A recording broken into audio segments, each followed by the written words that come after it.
Okay, so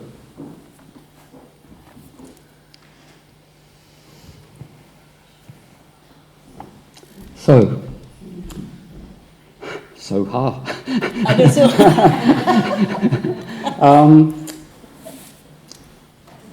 Emotional intelligence in a nutshell. This is like instructions for squirrels, if you like. So, in a nutshell, it's five limbs of emotional intelligence, and I love the idea of learning by heart. So the simplicity of this, like last time, I introduced the idea of being human is like living in a house with 5 rooms: mental, emotional, physical, spiritual, and social. And most people just tend to live in just 1 or 2 rooms of the house. Consequently, they're out of balance. If you visit each room of the house, at least to air it every day, you have a balanced life and balanced health. Like, depressed people maybe draw the curtains on a sunny day like today and listen to sort of depressing music, and it becomes a whole environment. But if you go outside... So why is this Clive character talking about this? The 5 essentials of emotional intelligence are self-awareness, and this is written down on an attachment that I can send to you. So it's just a 6-page attachment, and I'll send to you the 5, so you don't have to write them down. But self-awareness, self-mastery, love and compassion, how to motivate yourself, and social skills. So emotional intelligence is, in a nutshell, it's those 5 things. So self-awareness, the first one, I've only been in the depressed room of the house today. I haven't been outside. So self-awareness, self-mastery is responding to the self-awareness. You take yourself out for a walk, or you do some yoga stretches. But if you're not self-aware, you could be depressed for a couple of weeks. And if it becomes a habit, it's harder to break the habit. Yeah? So self-awareness and self-mastery, that's beautiful, isn't it? Yeah. Now, I'm not saying self-control. I'm not saying become a control freak. I'm not saying suppress your subconsciousness so that it rebounds on you, what they call ironic rebound. Like if I say to you, you can think about anything in the universe except white horses. I feel like I'm in the middle of a stampede now. Yeah, it's called ironic rebound. So it's not about over-controlling. It's mastery, like you're a horse whisperer. Like you have a symbiotic, loving relationship with your pony or with your horse or with your your neo-mammalian brain, if you want to get technical about it. So your animal side of you, you're like a horse whisperer. Self-mastery is not saying, you've been in that room, and then your self-critic starts saying, you muppet, you've been in that room all day. So then you've got all of this anger towards yourself. It's not that. It's loving compassion. That's the third thing. Love and compassion in the relationship between you and yourself. So it's self-awareness, like looking in the mirror of your own mind. Self-reflection without self-deception, and then self-compassion. Self-reflection without self-deception, like planting honesty in the garden of your mind, so that you don't lie to yourself. Like, depressed me, moi, never. I'll hit the person who says that to me, You get angry. Depression is the flip side of anger sometimes. So it's the 5 essentials of emotional intelligence. Self-awareness. So that's where meditation comes in. You pause you start to see your habits, you start to see where you can grow, where you can evolve. You look at the garden not with dark glasses. You don't just read gardening magazines. You sit and you see yourself with eyes of compassion. The third thing, self-awareness, self-mastery, love and compassion. But you don't forget that all human beings are in a social context. So you work on yourself in order to help other beings. Anything that you do to help yourself by the power of interdependence will help everyone around you and within you, like children, families, dogs, cats, fish, everyone. Everyone's included with emotional intelligence. So self-awareness, self-mastery, love and compassion, and then social skills, like we'll talk about that this afternoon. The other thing is, the important thing is motivation. So the word emotion is from the Latin motere, to move. So to be moved is okay. To be vulnerable is okay. There's nothing wrong with the emotions themselves. It's what you do with them, how you are with them, that's the most important thing. And so what am I trying to suggest here? We need, like, no mud, no lotus. So it's not our fault, but everyone in this room is a product of evolution.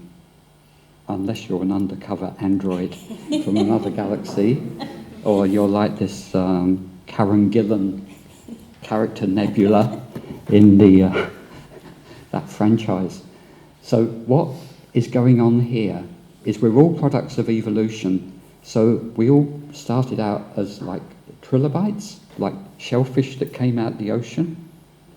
So we've got the reptilian brain, or like the fish brain, which is just about survival, which is the base chakra as well. Survival, it's kill or be killed. And then later on in evolution, we get the neo-mammalian brain, which is a lot to do with like being top dog, about being competitive, to being social, but emotions tend to be out of control because you are a creature of your emotions. You're a creature of habit, if you're like an animal. And then about 30 to 70,000 years ago in evolution, we get a quadrupling of real estate behind the forehead, the prefrontal cortex, or the limbic, interacting with the limbic system, so that we can emotionally self-regulate. So if the ideal is to be having all of these three in harmony with each other, so we're not trying to ascend into some non-physical paradise where we deny our roots, but we make friends with everything, and our motivation is to evolve. That's the meaning of life, in a way, is to evolve. So between stimulus and response, there is a space. Within that space is the most fundamental freedom to choose our attitude within that space, to quote Viktor Frankl. So emotional intelligence is being able to have this attitude of kindness and love to everything. And to be able to be calm about everything. To be able to be compassionate, to see everything as compassion. Everything outside of us is compassion coming in. Inside is compassion just going out, like the lotus in that analogy. If we have the good attitude, it's like alchemy, like transforming lead into gold. So all of the mud can come in and it can just come out as flowers. So every human being has the potential to transform everything into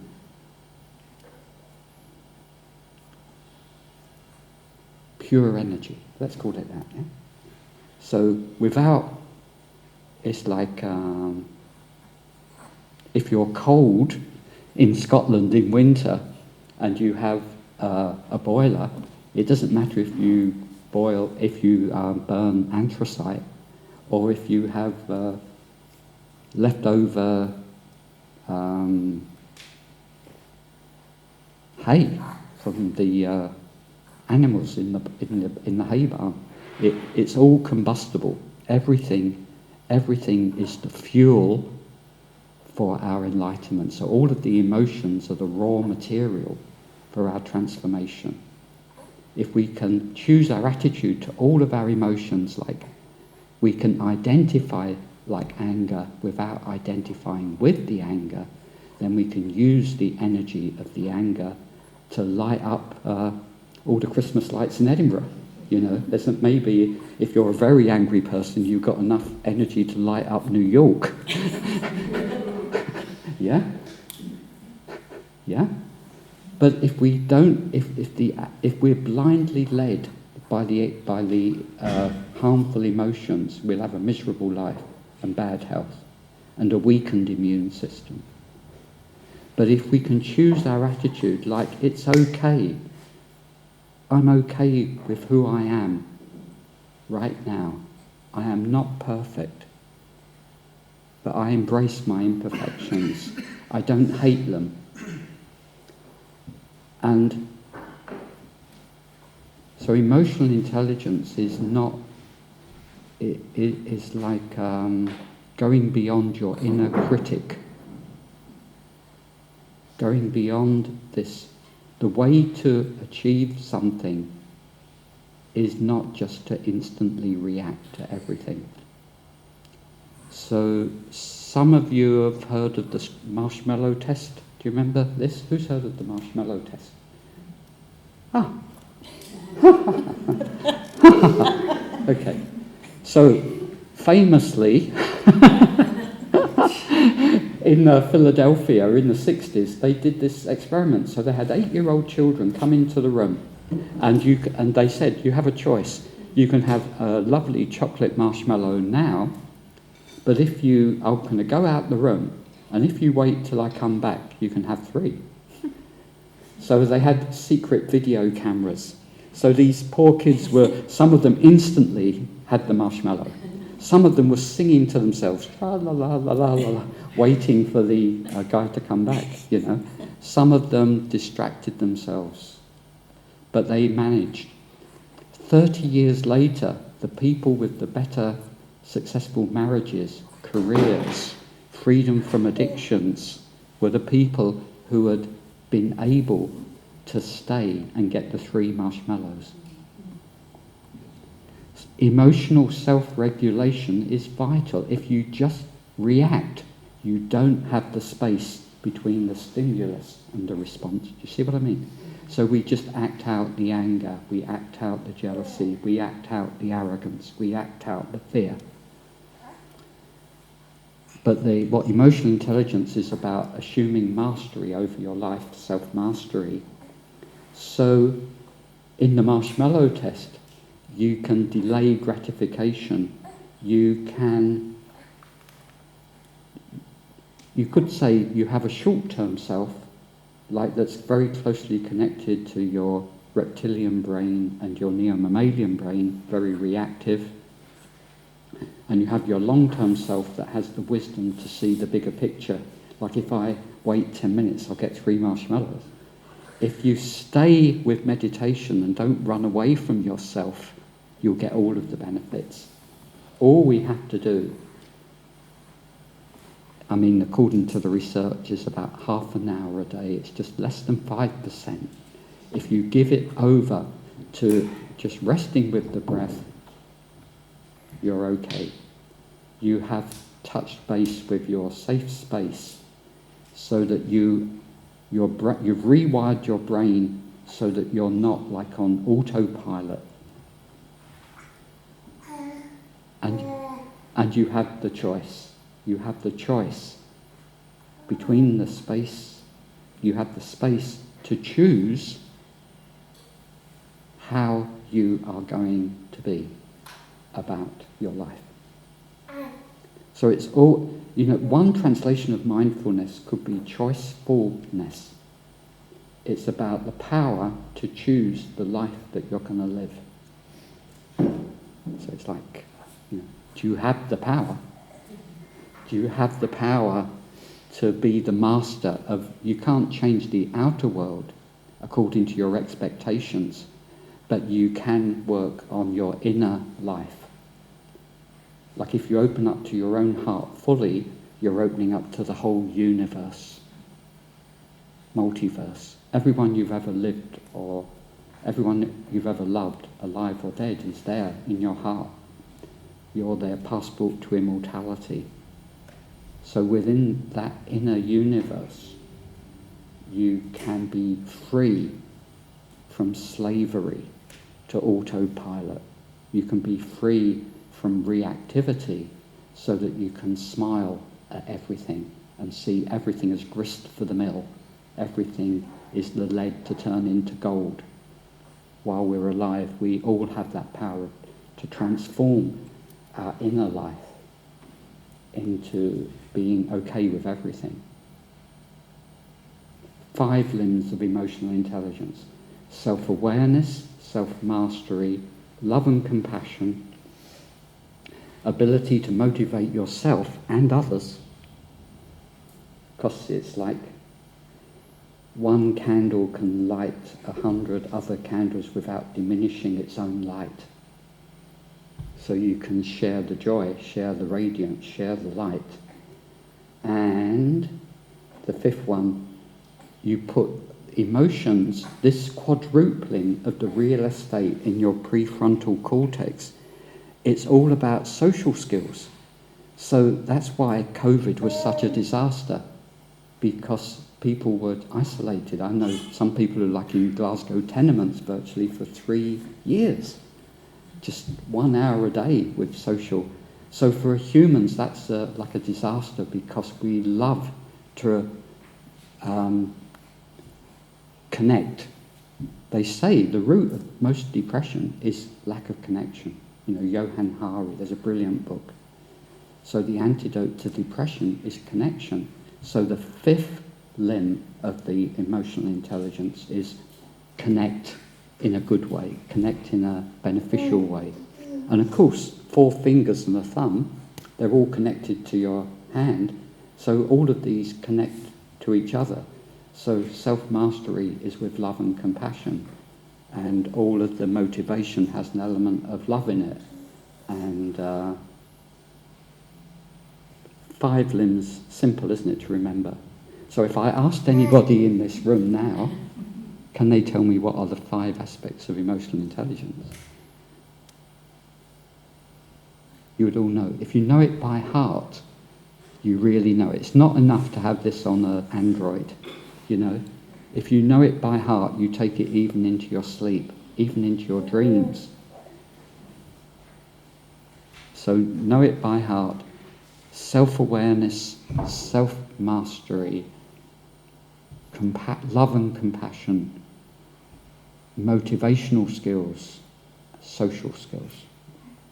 And I've tried to summarize it in about 5 pages, which I can send to you, And might be available on my website even, so that you can download. Yeah, so it's your work. If you work, this isn't easy, but it's doable. That even by Christmas, say, you could be a more emotionally intelligent person. It's the best gift you can give to yourself. You'll live longer, because even your immune system is boosted, like when you meditate every day. This is one of the ways they measure mindfulness, is like that your immune system is healthier. So this is really important thing, because we all have emotions. Or is it just me?